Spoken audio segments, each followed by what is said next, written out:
Paglampas ng 50, hindi na nagbibigay ng babala ang buhay, nagbibigay na ito ng konsekwensya. Makinig ka, dahil ang mga prinsipyong ito hindi lang magpoprotekta sa hinaharap mo. Sila ang huhubog kung paano ka tatanda. Narito ang 7 tuntunin para protektahan ang buhay mo pagkatapos ng 51. Una, bantayan ang kalusugan na parang ginto. Ang katawan mo ngayon ay naniningil na ng interest sa bawat maling gawi. Kumain ng maayos, matulog ng sapat at kumilos araw-araw. Ang kalusugan ang tunay mong yaman.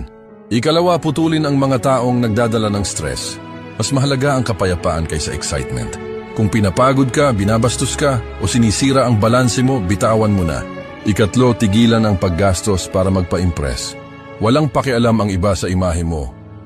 Ang mahalaga ay ang katatagan mo. Kasi mag-ipon ng may disiplina at mag-invest ng may layunin.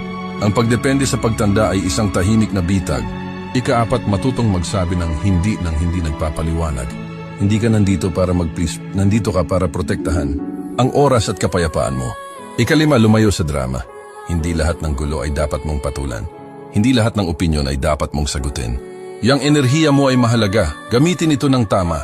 Ika-6, panatilihing maliit ang bilog mo at mas maliit pa ang tiwala. Sa edad na ito, mas mahal ang kapalit ng pagtataksil. Piliin ang kalidad kaysa dami. Ika-7, bumuo ng buhay na kayang tumayo mag-isa. Sariling pera, sariling routine, sariling kapayapaan. Kapag kaya mong tumayo ng mag-isa, walang makakayanig sa'yo. At ito ang pinakamahalagang bahagi. Ang matibay na kinabukasan ay hindi nabubuo sa swerte, nabubuo ito sa disiplina.